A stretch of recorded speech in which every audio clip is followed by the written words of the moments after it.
मित्रों, सबसे पहले तो मैं माफ़ी चाहता हूँ। कल रात जो कार्यक्रम था ऑल इंडिया रैंक 2 के साथ यूपीएससी 2022 का स्ट्रेटेजी डिस्कशन, सर्वर में खामियों के चलते वो हो नहीं पाया। असल में वो जागृति Awasthi madam all India rank 2 she was present in the live class, लेकिन वो साइड बाय साइड जो दो लोग दिखने चाहिए ऐसा सर्वर में सेटिंग, उसमें कुछ प्रॉब्लम थी। खैर, आज रात बुधवार करीब 9:30 बजे वापस से वो कार्यक्रम हम करने वाले हैं। Registration link is this one. Free coupon code आप यूज़ कर सकते हैं monal.org, जिसमें चर्चा होगी कि आने वाली ये प्रीलिम मेंस ऐसे ऑप्शनल आंसर राइटिंग इंटरव्यू ये सब के लिए क्या करना चाहिए और क्या चल रहा है। मित्रों, ये अलग अलग जो डाइनिंग हॉल्स होते हैं, आप बैठे और वेटर आके खाना परोसे, उसमें और यूपीएससी कोचिंग क्लास में क्या समानताएं हैं। कुछ जो ऐसे डाइनिंग हॉल है वहाँ पर वेटर बहुत जल्दी जल्दी खाना परोस देते हैं सारा ही, तो ना तो आप ठीक से एक भी चीज़ खा पाते हैं और ना ही आप अपने जो मित्र या रिश्तेदारों के साथ गए आराम से कुछ चर्चा कर पाते। वो ऐसा क्यों करते हैं? ताकि जल्दी जल्दी आप खाना खा के उसको आपको हटा के दूसरा ग्राहक आ जाए, उसे बिठाना है। Similar thing going on in coaching institutes as well. आजकल ये सब 25 दिन में पैसा डबल, ऐसे 25-30 दिन के सब क्रैश कोर्सेज। हाँ, वो आप कर सकते हैं अगर आप बैंक की, स्टाफ सिलेक्शन की, क्लरिकल एग्ज़ाम्स की तैयारी कर रहे हैं। लेकिन जो यूपीएससी की ढंग की तैयारी करनी है तो उसमें अलग अलग सब्जेक्ट को कितना 3-4 महीने तो चाहिए होंगे, बड़े बड़े जो सब्जेक्ट हैं, हिस्ट्री, ज्योग्राफी, पॉलिटी, इकोनॉमी वगैरह। तो या तो आप फुल लेंथ चीज़ों को करिए या फिर कि आप खुद से अपने हिसाब से पढ़ाई करिए। Crash course is helping neither thing, that is my opinion. खैर, जहाँ तक इकोनॉमी की बात है, मैं जो इकोनॉमी पढ़ाता हूँ करीब 4 महीने का कोर्स होता है, 800 से ज़्यादा पन्नों का हैंडआउट, क्योंकि तभी उसमें से कुछ प्रश्न निकलने की प्रोबेबिलिटी बने। ऐसा नहीं 25 पेज का हैंडआउट बनाओ और उसमें से क्वेश्चन आ जाए, very low probability in UPSC exam. तो पूरे साल में करीब 3 बार मैं इकोनॉमी का कोर्स पढ़ाता हूँ। पहला जो बैच होता है वो फरवरी से शुरू होकर मई जून तक, दूसरा जुलाई से शुरू होता है तो सितंबर अक्टूबर तक चल रहा है, और तीसरा बैच वो अक्टूबर से शुरू होता है तो अगले साल जनवरी फरवरी तक चलता है, और उसके बाद वापस से फरवरी में नया बैच। अब जो बैच ख़त्म हो जाए उसके बाद भी इकोनॉमी में तो कुछ ना कुछ अपडेट्स आते रहते हैं, तो उसकी मैं फ्री अपडेट्स देता हूँ। जैसे मैंने विन 20 सीरीज़ कंप्लीट की, विन 21 सीरीज़ कंप्लीट की, अगले साल में करूँगा विन 22 सीरीज़। तो ऐसी चीज़ है कि once you attend it you don't have to कि repeatedly buy it every time. तो ऐसा ही मेरा ये फुल लेंथ कोर्स आ रहा है। कल 28 अक्टूबर गुरुवार से गुरु शुक्र शनि रवि सोम रात 9 बजे क्लासेस होंगी, और ये तो कोर्स कंप्लीट हो जाए करीब फरवरी में। उसके बाद जो next year budget economic survey है उसका क्या, तो उसके सारे फ्री अपडेट्स भी आएंगे under win 22 series. So if you are interested to join, मेरी प्रोफाइल पे जाकर आप उसे ज्वाइन कर सकते हैं। Discount code is monal.org। आते हैं आज के daily current affairs October 27। Skill impact bond, फिर बियॉन्ड विजुअल रेंज के ड्रोन की ऑपरेशन भारत में अलाउ करें, और फिर कुछ केस स्टडी पुलिस हड़ताल के बारे में, दिवाली वेकेशन के बारे में। ये कुछ आज जाने लायक समाचार थे। तो पेज 1 पे बढ़ते हैं। अब वैसे तो इधर उधर वो सब आर्यन खान और वो बॉल बाय बॉल कॉमेंट्री अभी काम की नहीं, एक केस स्टडी बनाते हैं। ये मामला कुछ ऐसा है कि गुजरात विधानसभा स्टेट लेजिस्लेटिव असेंबली के सामने एक पुलिस कांस्टेबल ने धरना प्रदर्शन शुरू किया। उसकी कुल मिलाकर 4-5 मांगे थी। वो ये कह रहा था कि हमारी तनख्वाह बढ़ाई जाए, दूसरा कि पुलिस कर्मियों का यूनियन यानी संगठन जो होता है जैसे मजदूर संगठन, ऐसा पुलिसमैन का भी अलाउ किया जाए, तीसरा कि जो तबादले में राजनीतिक दखल बंद हो, end of political interference in the transfer of police personnel, और चौथा कि सरकारी मकानों के आवंटन में महिला पुरुष कर्मियों को पहले उनको सरकारी मकान मिले प्राथमिकता दी जाए। अब ये सब वो कुछ कह रहा था, और क्योंकि विधानसभा के बाहर सिक्योरिटी रखनी चाहिए और ये सब धरने प्रदर्शन न हो वगैरह के लिए बाकी कुछ पुलिस वालों ने उसको अरेस्ट तो नहीं किया, लेकिन बस उसे पकड़ के उठा के ले गए और उसे घर पे छोड़ दिया। लेकिन सोशल मीडिया में काफ़ी हंगामा हो गया, जिसके चलते बाकी कुछ शहरों में भी पुलिस कांस्टेबल और उनके परिवार वाले प्रदर्शन, हड़ताल, ऐसा कुछ माहौल दिख रहा है। तो प्रश्न ये है कि डीजीपी के रूप में, डायरेक्टर जनरल ऑफ पुलिस, जो कि आईपीएस ऑफिसर होता है, तो आप इसको कैसे एड्रेस करेंगे? सोचिए। अब सोचते वक्त ध्यान क्या रखना है? पहली बात, कुछ लोग ये कहेंगे कि हाँ मैं सैलरी बढ़ा दूंगा डीजीपी के रूप में। भाई डीजीपी सैलरी नहीं बढ़ा सकता, उसके लिए आपने स्टेट फाइनेंस डिपार्टमेंट से मंजूरी लेनी होगी, क्योंकि वो वित्त विभाग है, वो पैसा देगा तब सैलरी होती है। अब सोचिए आप डीजीपी के रूप में गुजरात स्टेट फाइनेंस डिपार्टमेंट को कैसे सैलरी बढ़ानी है पुलिस कांस्टेबल की, कर सकते हैं क्या? You can request that but seems difficult. वो ऐसा क्यों? दो कारण, एक तो कोरोना के चलते आप जानते हैं वैसे भी टैक्स कलेक्शन में सरकार को पैसा कम आता है, और दूसरा गुजरात में आप जानते हैं देयर इज़ लिकर प्रोहिबिशन, शराबबंदी है, तो शराब की बिक्री पर जो लगते हैं स्टेट एक्साइज ड्यूटी, वो सब की आमदनी सरकार को नहीं मिलती जैसा कि कुछ और राज्यों में हो सकता है। अभी कुछ बाबूशों ने उसमें और ड्रैग करे कि हाँ तो लिकर बैन को हटा दो ताकि सरकार को टैक्स में पैसा मिले शराब बेचने पर, और उसकी मदद से पुलिसमैन को सैलरी दी जाए। लेकिन फिर आप सोचिए वो तो ऐसा है, लोग शराब पी के और क्राइम करें और आपको और पुलिसमैन हायर करने पड़े, तो आपको और सैलरी देनी पड़े जिसके लिए टैक्स की रकम भी कम पड़े। इतनी लंबी चौड़ी बात हमको रिटर्न एग्जाम में तो लिखने की नौबत नहीं आएगी क्योंकि 250 वर्ड लिमिट होती है, लेकिन जब आप इंटरव्यू में कुछ सिचुएशन रिएक्शन टेस्ट की चर्चा करते हैं तो सोचना चाहिए कि मैं जो बोल रहा हूँ उसके काउंटर में सामने पैनलिस्ट क्या प्रश्न पूछ सकते हैं। So keep that in mind. ये पहली बात हुई सैलरी और फंडिंग बढ़ाने के बारे में। दूसरा, जो यूनिफॉर्म सर्विसेज होती है जैसे पुलिस मिलिट्री, उनके कर्मियों के लिए हड़ताल पे जाना वो एक प्रकार से गैर कानूनी, उनको अनुमति नहीं है। तीसरा, अगर ऐसी मांग की जाए कि हमारा यूनियन यानी संगठन बनाने दिया जाए, देयर आर सम इश्यूज़ की वो नहीं बनाने देते कि नहीं वो फिर हड़ताल करे और वो अपनी मांग रहे तो डिसिप्लिन टूट जाएगा, जो नीचे स्टाफ और ऊपर ऑफिसर के बीच रिश्ता होना चाहिए वगैरह में दिक्कतें हैं वगैरह, तो उनके बारे में आप सोचिए। एंड लास्टली, अगर आप ये कहें अच्छा तो पुलिसमैन को हड़ताल पे नहीं जाना चाहिए वो गलत है, तो डीजीपी के रूप में मैं उनको अरेस्ट करवा दूंगा या जॉब से निकाल दूंगा, लेकिन भाई उससे तो और ज़्यादा प्रॉब्लम भी हो सकती है कि वैसे भी तो पुलिस का स्टाफ कम है और जिनको है उनको नौकरी से निकालोगे, how will you find the crime? So think of all those things. आगे बढ़ते हैं पेज 2 पे कुछ नहीं, पेज 3 पर दिवाली वेकेशन की केस स्टडी। कुल मिलाकर बात ऐसा है कि गुजरात राज्य सरकार ने ऐसा कहा था कि कॉलेज में 13 डेज 13 दिनों की दिवाली वेकेशन होगी, लेकिन फिर कुछ संगठन मांग कर रहे हैं कि नहीं दिवाली हिंदुओं का सबसे बड़ा त्यौहार है, इसलिए 13 डेज नहीं 21 डेज़ की छुट्टी होनी चाहिए। सामने कुछ शिक्षाविद ये कह रहे हैं कि ज़्यादा छुट्टी नहीं देनी चाहिए इस बार, क्योंकि कोरोना और लॉकडाउन और ये सब के चलते टाइम पे वैसे भी सिलेबस यानी पाठ्यक्रम ख़त्म नहीं हो पाया। इससे पहले भी कुछ ऐसी कंट्रोवर्सी हुई थी जब नवरात्रि पे लंबा वैकेशन देना चाहिए नहीं देना चाहिए स्कूलों में, उसका सब मामला हुआ था। So now the question is this, education secretary यानी शिक्षा सचिव आईएएस ऑफिसर के रूप में आप ऐसी मांग को कैसे संबोधित करेंगे? हाँ तो सोचो उसमें क्या करना चाहिए। पहला कि बाकी सब जगह पर क्या दूसरे राज्यों में कितना लंबा वेकेशन होता है, फिर यूजीसी या जो भी टीचिंग एजुकेशन ये रेगुलेटरी बॉडी है उसके क्या नियम है कि साल में कितने दिन की पढ़ाई होनी चाहिए, 200 दिन की, या कितना लंबा वेकेशन होना चाहिए।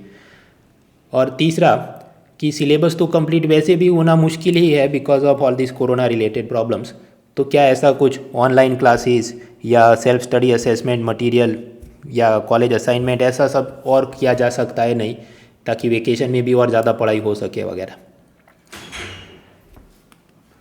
फिर हम आगे बढ़ते हैं पेज 6 पे। हमने पिछले साल विन 20 फ्री सीरीज़ में पढ़ा था एपीएमसी रिफॉर्म्स, किसानों के वो सब कानून में सुधार किए गए।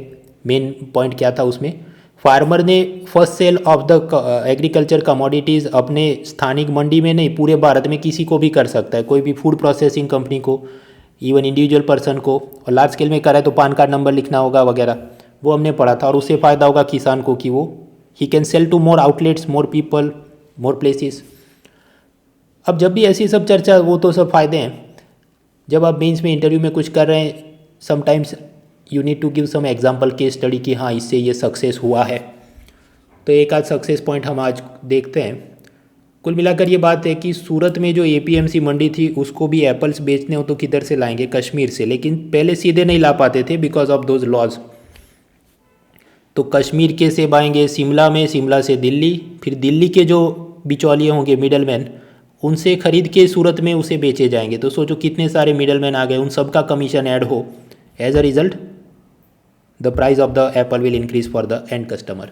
अब ये एपीएमसी रिफॉर्म के बाद अब सूरत की एपीएमसी मंडी सीधा ही कश्मीरी किसानों से सेब खरीदेगी और आगे चल के उसका सब प्रोसेसिंग हो और सीधा एक्सपोर्ट भी कर सके, opportunities will be created. So like that APMC reform can help. तो ये था पेज 6। फिर पेज 7 में कुछ काम का नहीं। पेज 8 पोटैटोज़ का जन्म कहाँ पर हुआ? साउथ अमेरिका में। वो जो इंका सभ्यता थी वहाँ पर वो उगाए जाते थे।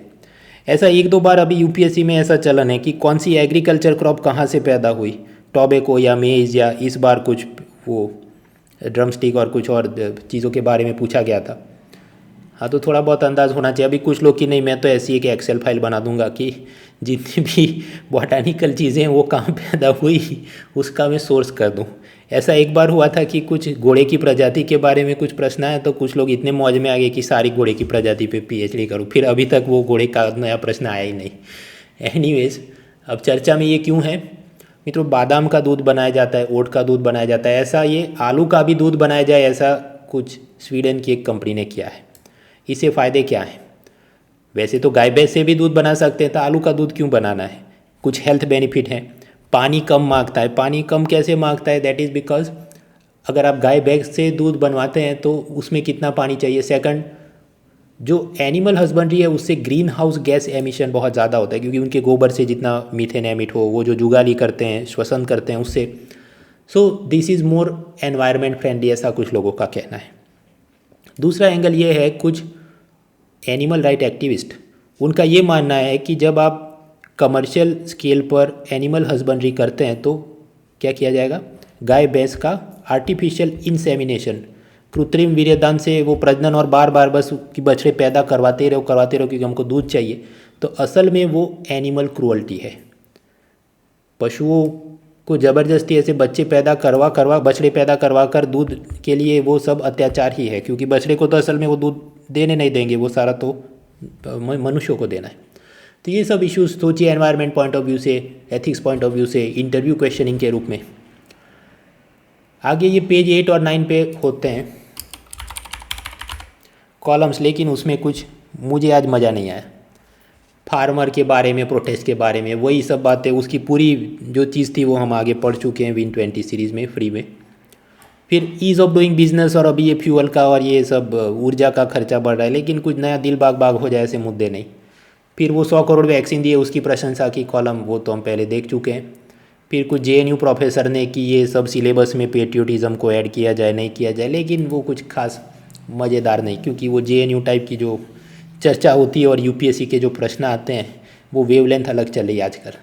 उसी तरह ममता बनर्जी की सब महत्वाकांक्षा वेस्ट बंगाल चुनाव जीतने के लिए एग्ज़ाम में काम की नहीं।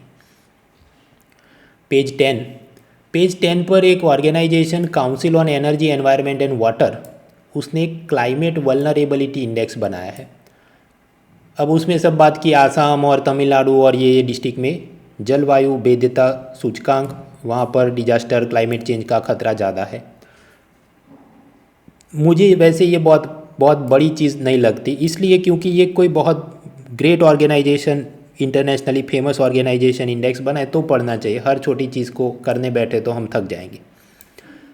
फिर उन्होंने कुछ ऐसा लिखा है कि वेस्ट बंगाल और केरला का मॉडल बहुत महान है, क्योंकि वहाँ पर डिजास्टर मैनेजमेंट बहुत ज़ोरदार है। अच्छी बात है, but then we also need to think about Orissa में आपको पता हो तो 1999 में कुछ सुपर साइक्लोन आया था और हज़ारों लोग मर गए जिसमें, लेकिन उसके बाद अभी ये 2020 और 21 में जो साइक्लोन आए तो बहुत कम लोग मरे। तो उन्होंने भी तो डिज़ास्टर मैनेजमेंट के लिए ज़ोरदार काम किया होगा।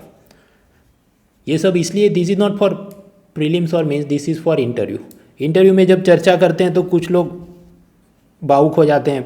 फिर आपने ध्यान रखना है कि दूसरे भी राज्य अच्छा काम कर सकते हैं, ऐसा नहीं कि कुछ सिलेक्टेड चीज़ें जो केवल न्यूज़पेपर में हाईलाइट हो उतने ही मॉडल महान है।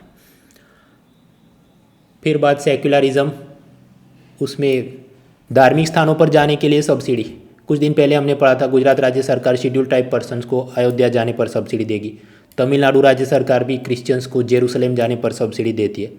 तो दिल्ली सरकार, केजरीवाल ने भी ये कहा है कि दिल्ली के सीनियर सिटीजन अयोध्या जाएंगे तो उनको भी फ्री में ट्रैवल कर सके, ऐसी मैं सब्सिडी दूंगा।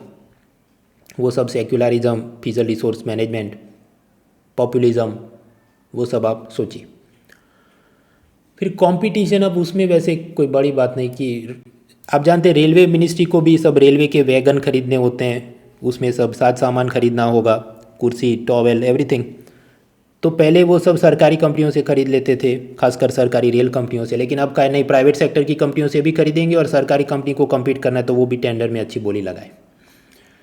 बट इतना जोरदार मुझे लगा नहीं कि ठीक है, जोरदार नहीं लगा उसका मतलब क्या कि इसका एमसीक्यू बन सकता है क्या? नहीं बन सकता। मेंस में कुछ पूछे, अब मेंस में पूछे तो पब्लिक सेक्टर अंडरटेकिंग की प्रॉब्लम्स और रेमेडीज़ में और भी 25 मुद्दे हैं जो लिखने पर 25 to 50 वर्ड्स पहले ख़त्म हो जाए, इधर तक पहुँचे कि रेलवे में जो तौलिए और गद्दे खरीदेंगे तो वो सब उनके साथ compete करना पड़े प्राइवेट सेक्टर के साथ। एनीवेज आगे बढ़ते हैं। पेज 12 एक्सप्लेन सीरीज़ में चाइना का नया लैंड बॉर्डर कानून, उसका जिस्ट हमने कल ही पढ़ लिया था कि चीन सरकार लैंड बॉर्डर को बंद भी कर सकती है अगर लड़ाई हो जाए या कुछ, और दूसरा कि लैंड एरिया, बॉर्डर एरिया में जो विलेज और टाउन है उसको डेवलप करने के लिए उसने कदम उठाने होंगे। वो तो हो गया। अब उसमें इंडियन कंसर्न करके आज जो लिखा है, लेकिन एक्सप्लेन सीरीज़ के नाम पे उन्होंने इधर उधर इनका ये बोलना है उनका ये बोलना है करके जो दिया है, I didn't find anything great insight की जो हम अपने कॉमन सेंस से नहीं समझ सके कि भारत को उसमें क्या फ़र्क पड़ता है, तो मज़ा नहीं आया। मतलब दूसरी एक एक्सप्लेन सीरीज़ थी कि उत्तर प्रदेश में अलग अलग मेडिकल कॉलेज को स्थानिक स्वतंत्रता सेनानी और सामाजिक कार्यकर्ताओं के नाम पे रखा जा रहा है क्योंकि अभी चुनाव आ रहे हैं। Nonetheless it is important for exam, क्योंकि जो अलग अलग फ्रीडम फाइटर हैं तो उनका क्या रोल था। अभी कुछ सालों से ऐसा है कि जो बहुत मशहूर ना हो ऐसे फ्रीडम फाइटर्स के बारे में भी पूछा जाता है, जो हमारे पढ़ाई में वैसे शायद ना आते हो in the routine books like spectrum and other things, तो थोड़ी जानकारी होनी चाहिए। तो वो कौन कौन से थे फ्रीडम फाइटर्स, उनकी मैंने इधर लिस्ट दी है और उन्होंने क्या काम किया था, सो गो थ्रू दैट। वीरांगना अवंतीबाई, जोधा सिंह एंड दरियाऊ सिंह, फिर कुछ धार्मिक, माँ विद्यावासिनी का मंदिर, महर्षि विश्वामित्र वगैरह। आगे बढ़ते हैं। कंपेयरिंग कॉन्स्टिट्यूशन, ये किधर आता है मेंस पेपर 2 में। जुडिशरी, तो नेपाल की सुप्रीम कोर्ट में प्रचंड धमाल हो गया है। वो इसलिए क्योंकि उसके कुछ सुप्रीम कोर्ट के जज ही नौकरी पे नहीं आ रहे हैं कि चीफ जस्टिस का पॉलिटिकल सांठगांठ है और अपने रिश्तेदार को मंत्री बना रहे हैं वगैरह। सो जुडिशियल इम्पार्शियलिटी होनी चाहिए वगैरह। अब वैसे आप सोचे तो ऐसा भारत में भी एक बार कुछ हुआ था। 2018 में 4 सुप्रीम कोर्ट जज ने प्रेस कॉन्फ्रेंस बुलाई थी जहाँ पर उन्होंने कुछ नाराज़गी जताई थी, जो इनडायरेक्टली ऐसा कुछ कहना चाहते थे कि चीफ जस्टिस दीपक मिश्रा जो काम कर रहे हैं वो तरीका ठीक नहीं वगैरह। हाँ, तो ये आपको सीधा जुडिशरी का ख़राब दिखे ऐसा तो कुछ लिखने बोलने की ज़रूरत होती नहीं हमें परीक्षा में, लेकिन कहीं पर कुछ सोच विचार हो रहा हो इंटरव्यू स्टेज पे, then you may think about that. Page 13, अभी आईएसआई का नया चीफ कौन बनेगा, सूडान में मिलिट्री कू हुआ, ब्रिटेन की स्पाई एजेंसी क्या कर रही है, हम पढ़ने नहीं बैठेंगे, क्यों। करंट अफेयर्स का रूल नंबर 5 एक था tiger and James bond, information not important. आगे बढ़ते हैं। मेंस पेपर 2 इंटरनेशनल रिलेशन में डायस्पोरा। डायस्पोरा मतलब भारतीय मूल के व्यक्ति जो विदेश में गए और उधर काम कर रहे हैं और उनका क्या रोल है। तो उसमें भारतीय मूल की एक अनीता आनंद, वो कनाडा की नई डिफेंस मिनिस्टर, रक्षा मंत्री बनी। इसके अलावा आप ब्रिटेन में भी पाएंगे उनका शायद होम मिनिस्टर या फाइनेंस मिनिस्टर उसका इंडियन ओरिजिन है। अमेरिका में उनकी वाइस प्रेसिडेंट भी इंडियन ओरिजिन है। ये सब क्या दिखाता है, फीमेल्स ऑफ इंडियन ओरिजिन वो दूसरे देशों के अंदर वो उभर के आ रही हैं। शायद भारत में से भी ज़्यादा वहाँ पर वो मिनिस्टर वाली जो मेन पोजीशन हो वहाँ पर हमें और ज़्यादा दिखने को मिल रही है। So it is showing the power of Indian women. Climate change के नाम पे वो जो ग्लासगो में समिट होने वाली है तो चाइनीज़ प्रेसिडेंट हाज़िरी नहीं देने वाले। एज अ रिजल्ट क्रिटिक्स को लगता है कि चीन की तरफ से कोई बड़ी घोषणा नहीं होगी क्योंकि उनके तो प्रेसिडेंट ही नहीं आ रहे। फेसबुक का वही सब रोना धोना जारी है। वो एंटी वैक्सीन कमेंट को भी टाइम पे नहीं हटाता क्योंकि उसको पेज व्यूज़ बटोरने उसमें से। मेंस पेपर 4 में एटीट्यूड्स टूवर्ड्स वीमेन, महिलाओं के प्रति रवैया, सब टॉपिक फीमेल प्रिंसेस। जापान में ऐसा है कि राजकुमारी राजगद्दी पर नहीं बैठ सकती और अगर राजकुमारी सामान्य परिवार के पुरुष से शादी करे तो उनका जो बच्चे होंगे उसकी राजगद्दी पे कोई दावेदारी नहीं होगी, ख़त्म हो जाएगी। हालांकि ब्रिटेन में ऐसा नहीं है, उसमें वो प्रिंस विलियम ने जो शादी की केट मिडलटन के साथ, और उनके 3 बच्चे मेरे ख्याल से हुए, पहला बेटा, फिर बेटी, फिर एक और बेटा। All of them are eligible for the royal crown. क्या तो ये लंबी चौड़ी एथिक्स में कुछ महिलाओं के प्रति रवैया, तो ये सब तब सोचने के कुछ मुद्दे। ब्रिटेन में तो महिला महारानी भी बन सकती है, जबकि जापान में महारानी नहीं बन सकती, जिसके हाथ में गद्दी हो, जैसे क्वीन एलिजाबेथ के पास है। पेज 14 इकोनॉमी में हालांकि कुछ जोरदार चीज़ें कमी थी। ड्रोन डिलीवरी के नए कुछ norms. India post payment bank, तो आप जानते हैं पेमेंट बैंक लोन नहीं दे सकता, लेकिन उन्होंने HDFC के साथ कुछ अग्रीमेंट किया ताकि ये लोग एजेंट के रूप में, दलाल के रूप में HDFC के होम लोन अपने कस्टमर्स को दे सके। Skill impact bonds. Impact bond का मतलब क्या होता है? जो इम्पैक्ट इन्वेस्टर्स को दिए जाएं। जैसे मेरे ख्याल से एक बार सिडबी ने women livelihood impact bond issue किया था। इम्पैक्ट इन्वेस्टर वो होता है जैसे ये अजीम प्रेम जी, बिल गेट्स, जो इन्वेस्टमेंट करे और उनकी इच्छा हो कि उससे समाज कल्याण भी होना चाहिए। तो इधर क्या होगा, स्किल इम्पैक्ट बॉन्ड में इन्वेस्ट करो और वो सारा पैसा भारत में स्किल डेवलपमेंट में लगाएंगे। कौन सी ऑर्गेनाइजेशन ये करवा रही है? National skill development corporation, NSDC, और कुछ इंटरनेशनल पार्टनर्स हैं, UK, दुबई से, उनकी जो भी बैंक NBFC होगी, HSBC इंडिया वगैरह भी है। कल हमने देखा तो वो ब्लैक लाइव्स मैटर, और उसमें सब घुटने पे भारत के क्रिकेटर बैठे थे। साउथ अफ्रीका के क्रिकेटर ने मना कर दिया कि पर्सनल कारण से मैं नहीं बैठूंगा। कि अभी ये वॉर डेवलप होगा, may be it will create something. तो ये था आज का न्यूज़पेपर, और आगे मिलते हैं अलग अलग कार्यक्रमों में। सी यू नेक्स्ट टाइम।